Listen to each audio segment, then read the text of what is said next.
Dr. Lisa Hoff is our presenter today. You will find a summary of her biographical accomplishments in your printed folder. A faculty at a seminary is a collection of scholars from various backgrounds and training from different schools.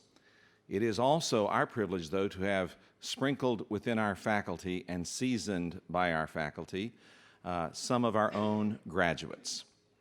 Dr. Hoff is a product of Golden Gate, now Gateway Seminary. Not only is she an outstanding faculty member, she was an outstanding student, recognized when she graduated with the William O. Cruz Presidential Leadership Award. She's also a model faculty member for us in that she demonstrates both scholarship and resting upon that scholarship, and that scholarship resting upon a lifetime of committed service and devotion to Jesus Christ. I give you today Dr. Lisa Hoff.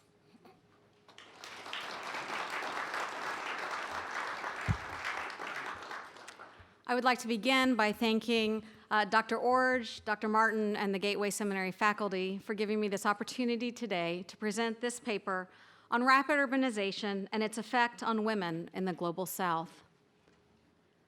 Dirty, crime-ridden, crowded. When asked about their impression of cities, this was the response I received from a group of ministry leaders called to urban church planting. These individuals embraced a vision of ministering in the city, but had not embraced a love for the city. Globally minded Christians must learn to effectively relate to a new urban reality that incorporates diverse individuals negotiating shared spaces in a rapidly changing environment. Failure to do so has tremendous long-term ministry consequences because an estimated 3 million men and women move into cities every week looking for employment, education, opportunity, and hope. This migration has fueled the growth of densely populated urban centers, particularly in the tricontinental region of Africa, Asia, and Latin America. Women comprise 48% of the 258 million international migrants and 2/3 of the practicing Christians, yet they represent one of the largest gaps in research related to the global church. Rapid urbanization has uniquely influenced the lives of women economically, socially, and spiritually, creating open doors for community engagement and gospel advancement. Although there is tremendous cultural variation throughout the region, there are consistent patterns that have emerged which should shape how the church engages women with the gospel and prepares them for ministry service around the world.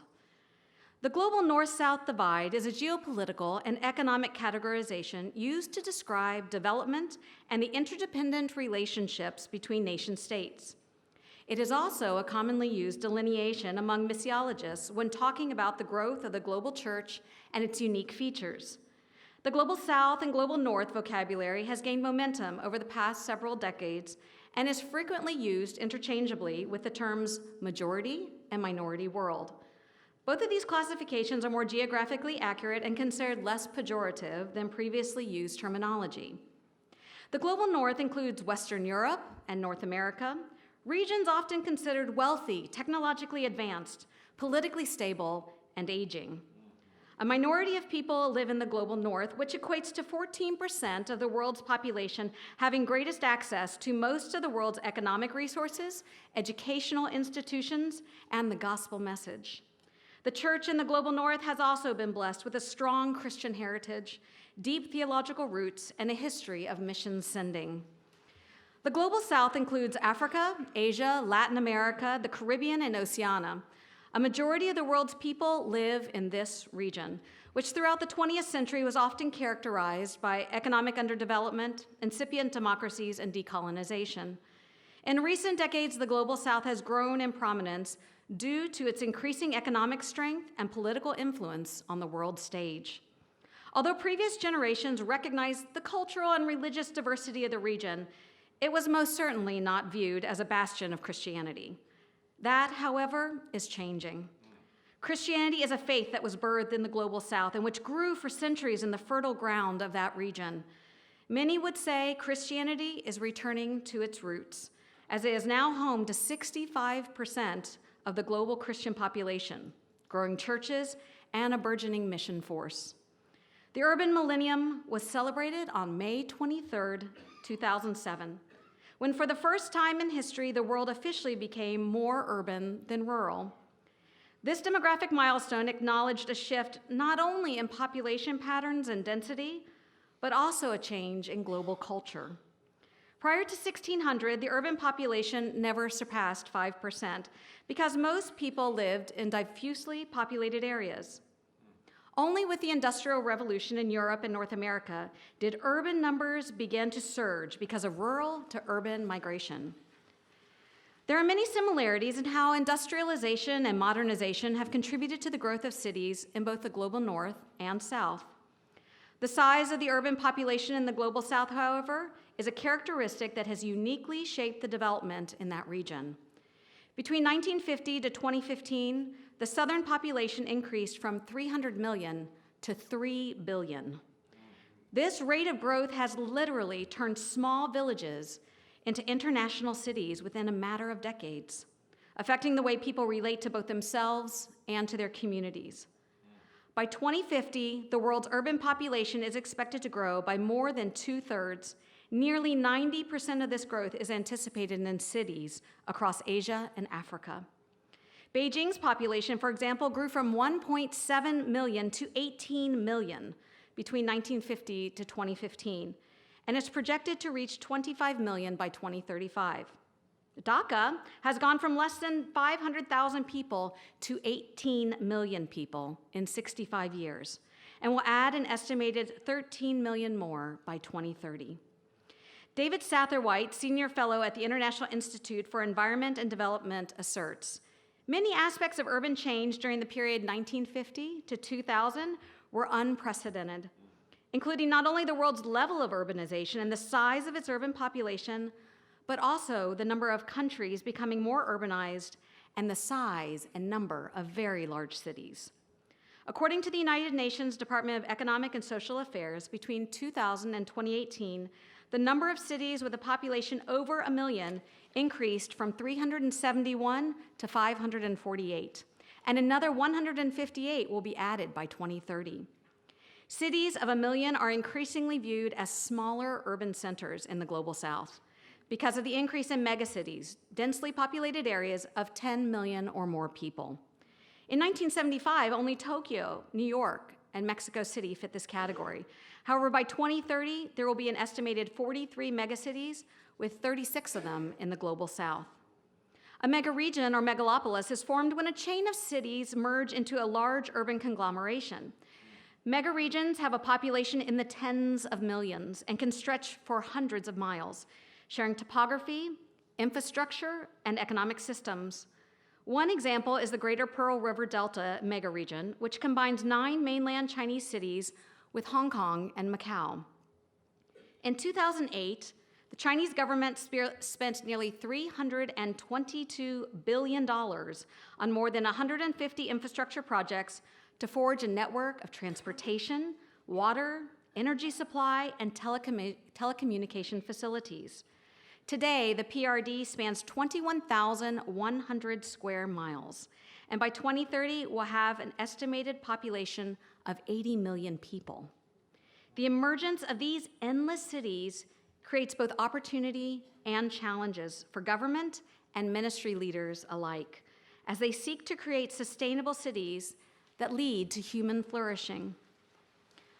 Women from the global south are actively engaged in both transnational and internal migration, contributing in numerous ways to the growth of urban communities. Although south to north migration has traditionally involved large numbers of women, in recent years a growing number are choosing to resettle in neighboring regions of the south. This is because of globalization, economic crises, and the growing importance of emerging market economies, pushing real numbers of south-to-south migration to now outpace south-to-north migration. Numerous push-pull factors motivate a woman to leave behind the security of their home and families to pursue opportunities elsewhere. Poverty, political instability, and lack of employment are frequent issues that influence women to leave rural areas. Urban centers provide pull in the form of education, jobs, and better public social services. In one study on migrating women from North Ghana to the capital of Accra, Migrant women from resource-poor households, regardless of age, marital status, and position in households, commonly cited a gain in autonomy as an important motivation for their migration. Young, unmarried women aspired to prepare themselves for often expensive religious marriage ceremonies, whereas once married women invest in the children's education and build their own housing. Urban employment for women in the Global South is largely determined by sociocultural expectations regarding women's work, economic opportunities, and the educational level of specific individuals. Women engage in a wide variety of professionalized and non-professionalized occupations related to education, business, entertainment, and healthcare. Nurses, social workers, and domestic helpers who look after children, the disabled, or the elderly within residential homes and hospitals are often in high demand. This type of employment has comparably better pay and generally enables women to send remittances back to their families. Christian women will sometimes choose the caring industry not only for income generation, but also as a ministry platform because it gives them prolonged exposure to those who need a gospel witness. These positions may also involve great stress, particularly for domestic helpers who are required to live with their employer. In these situations, women often work very long hours, have little time off, and may even be exposed to physical or emotional abuse because they lack adequate legal protection. Many women do not have the necessary resources to find stable and meaningful work in the formal economies of the Global South. According to the International Labor Organization, 2 billion people, more than 61% of the world's employed population, make their living in the informal economy. This type of employment includes economic activities that lie outside formal and legal systems of regulation, remuneration, and state control, and includes everything from street vendors and day laborers to small artisans. An estimated 740 million women work in the informal economy and are often economically disadvantaged because of culturally restricted space, limited access to startup capital, lower literacy, or minimal opportunity to develop skills and work experience. In Africa, for example, women contribute 70% to the informal economy of that continent, choosing to reinvest a majority of their income in their families and in their communities. Unfortunately, work in the informal economy is inconsistent, provides little job security, and no benefits for women, which can contribute to the ongoing cycle of poverty within the Global South. Right. Urbanization is connected to the 3 dimensions of sustainable development: economic, social, and environmental. If managed well, it has the potential to lift hundreds of millions out of poverty and provide a higher quality of living for urban inhabitants. However, if a city lacks suitable infrastructure, finances, or proper planning to accommodate a rapid influx in population, quality of life decreases rapidly. Over the past 50 years, higher levels of urbanization have been observed in countries with lower levels of income throughout the majority world. In 1960, for example, 35 countries with income per capita of less than $2 a day had an average urbanization rate of 15%. Compare that to the United States, which had less than a 1% urbanization rate last year. Under these conditions, many cities struggle to provide adequate housing and employment, leading to the growth of overpopulated slums, income inequality, social injustice, and environmental degradation.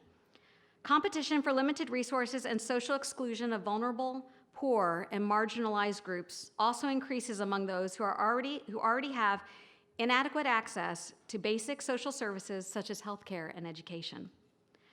Women form an increasing majority of the urban population in Latin America, the Caribbean, and Africa, yet they are also some of the most vulnerable members of society. Those from lower socioeconomic groups are particularly at risk of violence in their neighborhoods when they have to collect water, use communal sanitation facilities, or take public transportation. When dwellings are flimsy and there are no security patrols, women may be vulnerable to break-ins, theft, and rape in their own homes.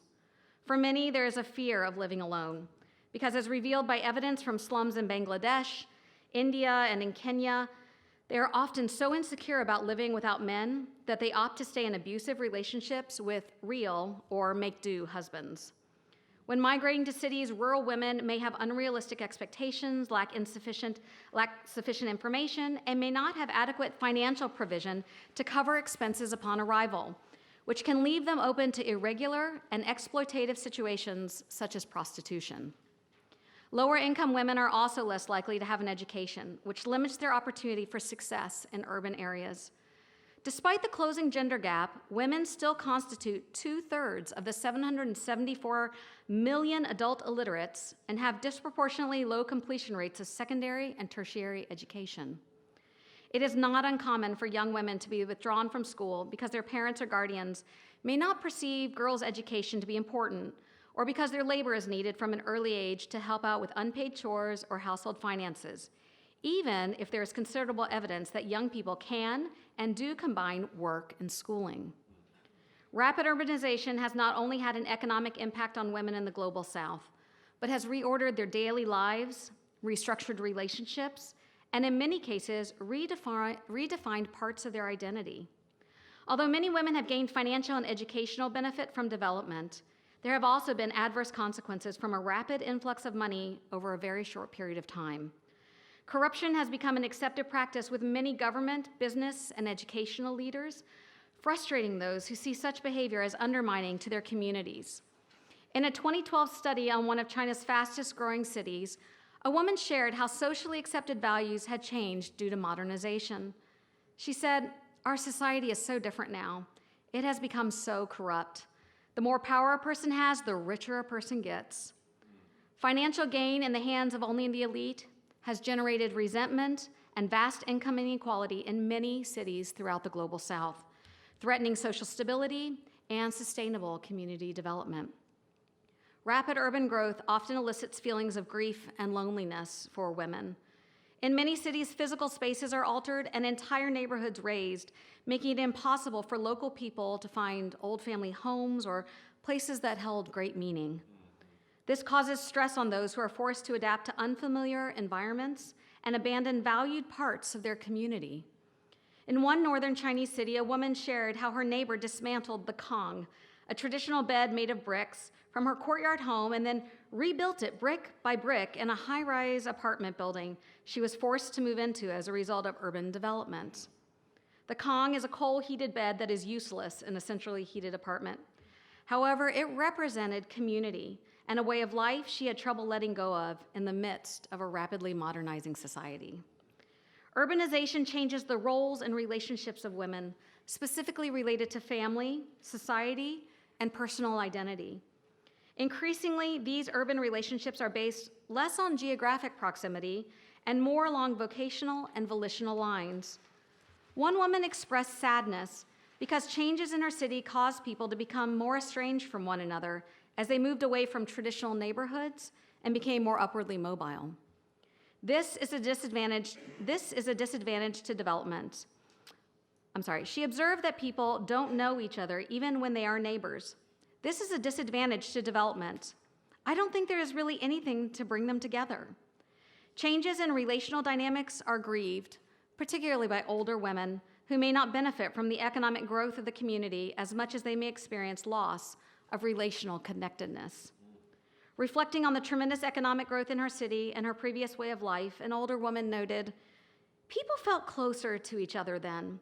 Now you don't even know who lives upstairs or downstairs. We don't knock on people's doors to visit others.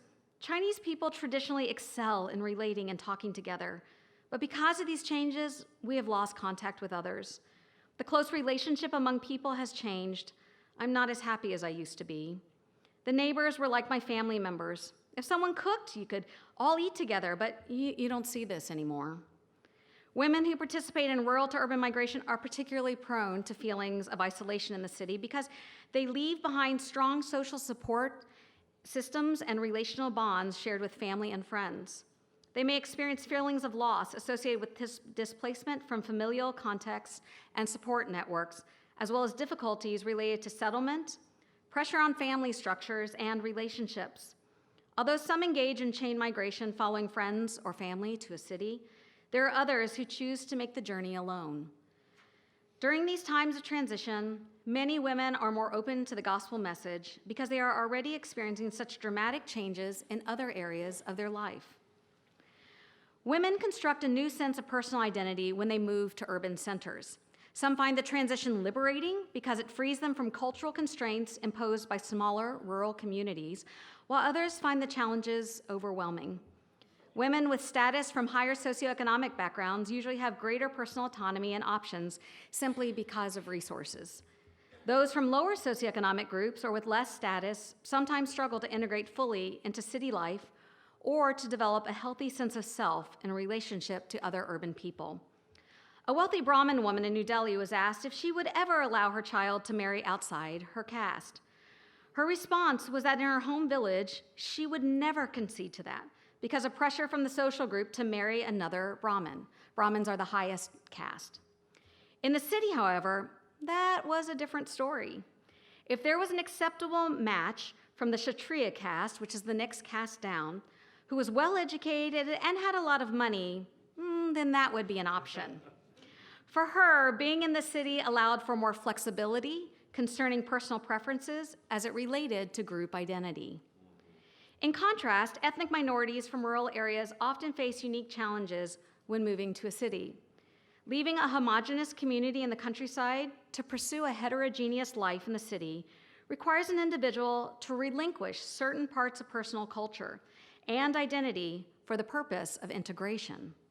Some are linguistically challenged because they do not speak the trade language of the city, while others find it difficult to adapt to a new cosmopolitanism that reflects a fusion of urban culture. Many women in this category are self-conscious because of the perception that urbanites look down on rural peoples, viewing them as poor, backwards, and uneducated. This leads many migrants to resist full integration into city life and instead choose to gravitate toward other minority or peripheral people within the community. The church in the Global South plays an instrumental role in reaching diverse peoples with the gospel, bringing stability to rapidly changing urban centers, and sending missionaries to some of the most challenging places on earth. Between 2019 and 2050, the number of urban Christians is expected to increase from 1.6 billion to 2.5 billion. The success and growth of Southern churches, according to Philip Jenkins, can be seen as a byproduct of modernization and urbanization. In Latin America and East Asia, older Protestant denominations commonly appeal to more middle-class groups who have grown in numbers in recent decades.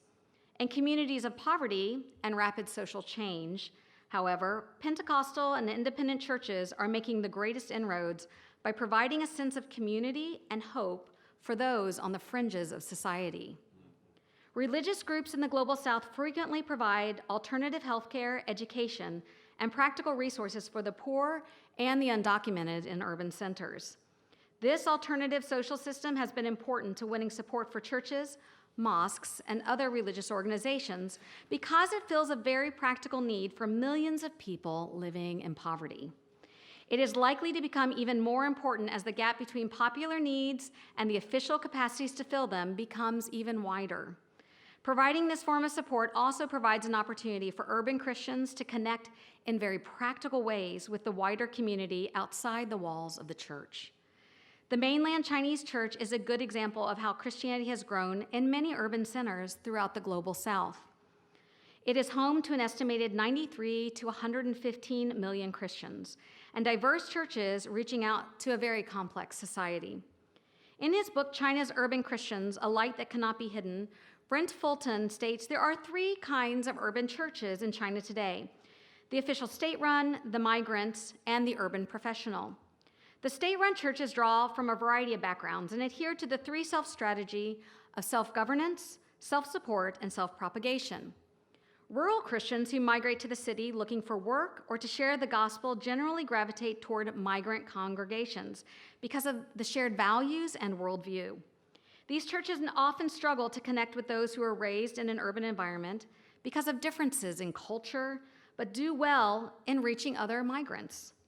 Urban churches are made up of young professionals and are focused more on reaching the growing middle class, maintaining a model of faith and work integration, and being more socially engaged.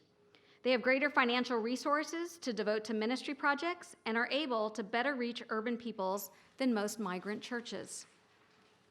Women play a prominent role in the church in the Global South, both in numbers and in responsibility. While men are typically the formal, ordained religious leaders and theologians, women constitute the majority of active participants. They are often instrumental in passing along the religious traditions of the family to succeeding generations and are connectors within their communities.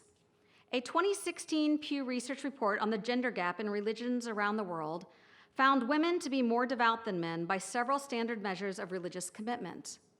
In 36 of 84 countries, many in the Global South, women were more likely than men to regard religion as very important, often by notably large margins. Christian women ranked higher in their view on the importance of faith, attending worship services, and daily prayer. There is not a definitive answer as to why women believed religion to be more important in this study. However, it is likely due to a complex group of factors, including family, psychology, workforce participation, and lack of existential security felt by many women due to incidents of poverty, illness, old age, and violence. With tremendous population growth and responsiveness to the gospel in the Global South, it is no wonder the typical Christian of today is considered to be a Latin American or African woman. Studies have shown that women in the Global South are initially drawn to the gospel for very pragmatic reasons. In the midst of changes brought about by urbanization, many are looking for a deeper sense of family stability, personal healing, supportive relationships, and reconciliation with others in the community. According to one study by Elizabeth Brusco on conversions in Colombia, women saw Christianity as a means of improving domestic life by reattaching males to the family. In that context, women were generally the first to convert and then brought their family men along with them. If their husbands became Christians, they rejected the destructive aspects of machismo, such as drinking with other men and visiting prostitutes. Instead, they recommitted themselves to their families. This study also pointed out the importance women placed on choosing churches where they specifically felt women supported one another. The church in the Global South is training and sending out a growing number of missionaries to serve throughout the world.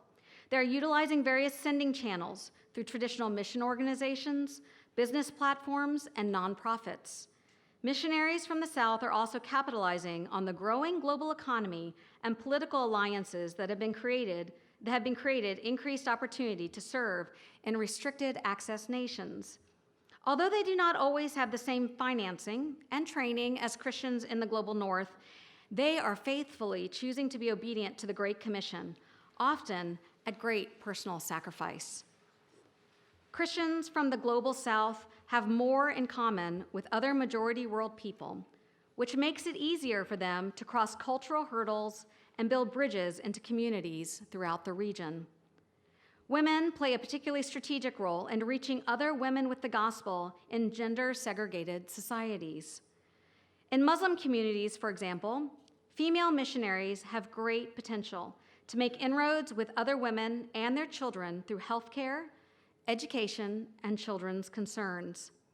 China and Latin America are sending out large numbers of single women missionaries, whereas Korea and various African nations are primarily focused on sending couples to the field. In recent decades, the mainland Chinese church has been increasingly active in South-to-South mission efforts. As the Chinese government seeks economic partners across Africa, Asia, and the Middle East, Chinese missionaries take advantage of these open doors, often finding opportunities to engage in cross-cultural work through business or education. The Back to Jerusalem movement reflects a vision of Chinese Christians to take the gospel to all peoples, particularly along the Silk Road. Their long-term goal is to see 100,000 Chinese missionaries serving across 22 countries throughout the 1040 window. In 2015, there was a meeting of Chinese pastors and leaders where they discussed the mobilization of 20,000 Chinese missionaries to be sent out by 2030. They estimated this to be the approximate number of foreign missionaries sent to China in the last 200 years, and understand the sending of Chinese missionaries to be part of their gospel debt to the world. In the years to come, the Church of the Global South will will have increasing influence on the theology, church polity, and mission-sending practices of the global church. They're not only engaged in evangelism and church planting in neighboring regions, but are also involved in reverse mission sending, aimed at revitalizing the church in the global north. In his book, The New Shape of World Christianity, Mark Knowles states that this past week in Great Britain, at least 15,000 Christian foreign missionaries were hardworking evangelizing the locals. Most of these missionaries are from Africa and Asia. He continues citing other church statistics contrasting the size of congregations in the global north and south to drive home the important reality that mission sending today is indeed from everywhere to everywhere, and not just from the West to the rest of the world.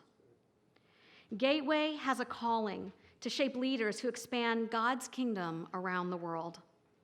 The seminary has abundant resources, urban ministry expertise, a diverse student body, and a well-trained faculty with cross-cultural ministry skills.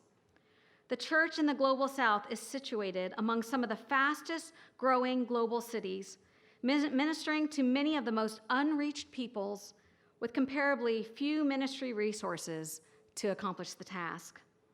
There is great need for committed partners from the global north to support and encourage the church in this work, providing tools for them to achieve their ministry goals, offering training in cross-cultural ministry, and walking alongside them to develop a sound, contextualized theology for a rapidly changing society.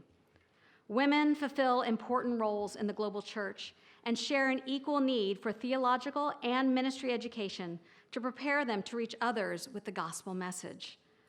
Only when the effect of rapid urbanization is understood can there be an informed and committed focus on empowering women in the global south for effective ministry service. Thank you.